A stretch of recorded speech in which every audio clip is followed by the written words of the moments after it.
관세 협상 이전까지는 너무 오랜 기간 갇혀 있었던 종목이고요. 네, 그렇죠. 근데 이번에 뭐 관세 협상 그리고 에이펙 정상회의가 아주 성공리에 끝난 가장 수혜도 섹터다라고 볼 수 있겠습니다. 엔비디아와의 협업 가속화는 주가를 한 단계 레벨업 시킬 수 있는 이유가 좀 됐다. 이를 통해서 현대차가 지금 품고 있는 게 로봇을 품고 있어요. 메탄플랜트에서의 로봇 자동화에 따른 무인 공장화. 그렇죠. 목표가를 도달하기 위해서 현대차가 앞으로 이런 호재들을 어떤 식으로 좀 반영할 수 있을지에 대한 신규 모멘텀이 지금 중요한 타이밍이고요. 한 가지 더.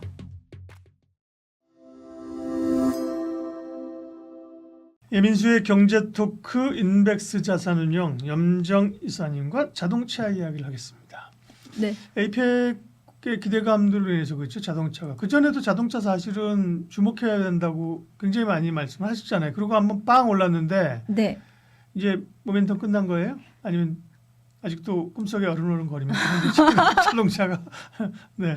이거 얘기해도 되는 거예요? 아이고 얘기하시죠. 뭐. 네, 저희 꿈 이야기. 네. 네, 주식을 꿈으로 하진 않습니다만, 네. 그러니까 현대차 주가가 사실 이번에 관세 협상 이전까지는 너무 그렇죠. 오랜 기간 갇혀 있었던 종목이고요. 네, 그렇죠. 정말 좀 어찌 보면은 제일 답답했어도 종목 중 군의 하나였는데. 그렇죠. 이번에 뭐 관세 협상 그리고 에이펙 정상회의가 아주 성공리에 끝난 가장 수혜도 섹터다라고 볼 수 있겠습니다. 현대차를 올해 한 상반기 2분기부터 계속 봐야 된다라고 말씀을 네. 드렸는데 이게 좀 늦게 터지긴 했어요. 근데 현대차 같은 경우에는 이제 워낙에 안정감 있는 실적과 판매량부터 해서 뭐 실적이라든지 방향성은 명확한데 관세로 묶여 있었던 부분이라 이 부분만 해소가 되면 뭐 지금의 주가 수준은 가장 낮았었던 그렇죠. 가격이 될 거다라는 제가 논리였는데요. 일단은 현대차 같은 경우 이번 관세 협상을 통해서 실질적으로 이 관세 비용에 대한 절감 효과가 두드러지기 때문에 가장 어찌 보면 우리나라 관세 협상의 포인트는 자동차 쪽 때문이었다라고 할 수 있을 정도로 네. 공을 들였었죠. 현대차 최근에 이제 실적을 보게 되면 뭐 사실 이제 판매량이라든지 이런 판매량의 증가분에 대한 부분이 서프라이즈가 나올 정도로 지금 그런 상황은 좀 아니에요. 판매량 성장 둔화가 좀 이어졌었던 구간이었는데 여기다 관세까지 좀 타격을 받으니 주가가 눌릴 수밖에 없었고 이번에 이제 젠슨항과의 치맥 회동에 따른 앞으로의 성장 모멘텀이 이제 풀려나가기 시작했어요. 현대차를 봐야 되는 이유가 뭐 관세에 대해 묶여 있지만 현대차가 가져갈 수 있는 모멘텀은 자율주행과 로봇, 네. 뭐 스마트 팩토리에 맞아요. 대한 부분으로 정리를 했었는데 엔비디아가 이제 GPU에 대한 공급을 뭐 현대차, 삼성전자 뭐 몇 개 기업에 26만 장 일단은 공급하기로 했다라는 부분에서 현대차가 기존에 사실은 엔비디아의 협업이 그렇게까지 강하진 않았었거든요. 그렇죠. 네, 네. 같이 엮이기에는 좀 스토리가 좀 약했었는데 이번에 현대차와의 엔비디아와의 협업 가속화는 주가를 한 단계 레벨업 시킬 수 있는 이유가 좀 됐다라고 볼 수 있겠습니다. 네. 그리고 이를 통해서 현대차가 지금 품고 있는 게 이제 품는다라는 말을 또 좋아하는 것 같아요. 품고 있는 게 로봇을 품고 있어요. 예. 로봇을 통해서 할 수 있는 건 가장 단기적으로는 메탄플랜트에서의 로봇 자동화에 따른 무인 공장화, 그렇죠. 비용 절감이 그렇죠. 내부적으로는 외부 매출이 아니고요. 내부적인 비용 절감이 될 수 있겠고 그를 통한 외부 확장성까지 저는 가져갈 수 있다. 사실 보스턴 다이너믹스가 올 초에 얘기로는 이제 올해 말 상장 정도까지 나스닥 상장까지 얘기됐었다가 좀 미뤄지고 있죠. 네. 미뤄지고 있는 만큼 지금 시점은 오히려 더 괜찮은 것 같아요. 예. 그래서 로봇에 대한 뭐 추가적인 기대감도 지금 얹어질 수 있는 이야기가 지금 되고 있는 상황이기 때문에 기존의 현대차의 기존 목표가가 28만 원 전후로 대부분 다 동결이 됐었던 상황이었는데요. 네. 이제 그 목표가를 넘어섰기 네. 때문에 네. 지금 목표가 상향이 됐고 뭐 평균적으로 보게 되면 일단 뭐 한 30만 원, 35만 원 사이 네. 정도로 지금 유지가 되고 있어요. 상향시켜 놓은 상태고요. 이제 그다음 목표가를 도달하기 위해서 현대차가 앞으로 이런 호재들을 어떤 식으로 좀 반영할 수 있을지에 대한 부분이고요.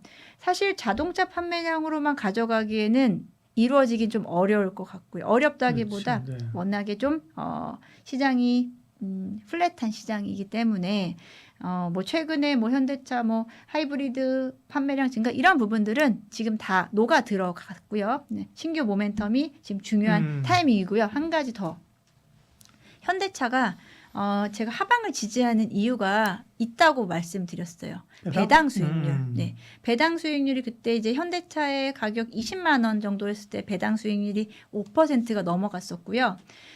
지금은 이제 가격이 주가가 올랐기 때문에 배당 수익률이 한 4에서 4.5% 정도 이내로 조금 줄어들긴 했습니다만 배당에 대한 부분이 배당주로서의 연말 모멘텀이 더 강하고 이제 정부 정책에서의 배당소득 분리과세 그리고 자사주 의무소각에 대한 부분이 기존에 이제 현대차를 하방을 지지했던 요인이 오히려 플러스 요인으로 지금 전환될 수 있는 저는 구간이다.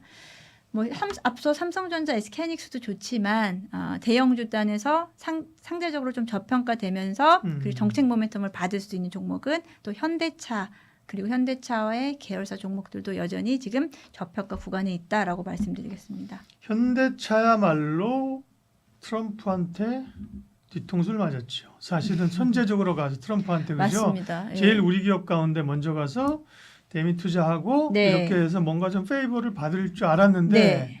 이 노인네가 그죠?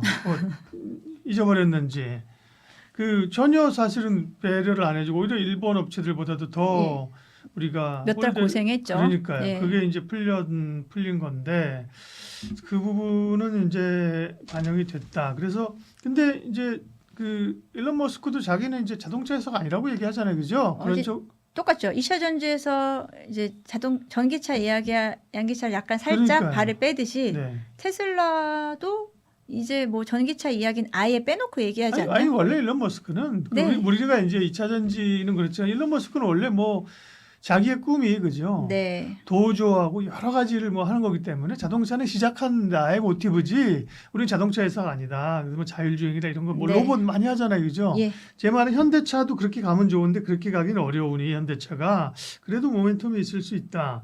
그러면 자동차 모멘텀 말고 이제 다른 아까 얘기한 뭐 로보틱스든 AI든 뭐 이런 모멘텀을 주목해야 된다는 거잖아요. 조금 먼 이야기긴 합니다만 말씀하신 일론 머스크가 전기차를 자동차를 가져가는 것은 디바이스에 불과하다고 볼 수 있습니다. 그러니까 그렇죠. 디바이스 네. 활용인 거죠. 네. 자동차 내에서 새로운 확장을 하기 맞아요. 위해서 네. 디바이스로 자동차를 끌고 가는 것 좀 현대차도 비슷한 관점이 현대차 되지 그런 않을까? 그 정도의 그 비전 아젠다가 있나요?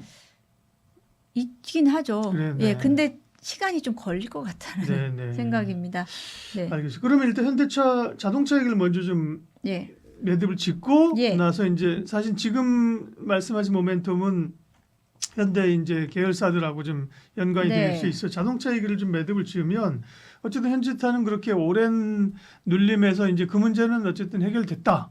그리고 배당에 대한 그 기대감도 있다. 그러나 주가가 이미 올라버렸잖아. 그때 말씀하실 때 한 20만 원, 21만 원 언저리에서 네. 거의 뭐 30만 원 갔다가 지금 27만 원이니까 뭐 주가로만 보면 접근이 또 좀 어려운 거 아니에요?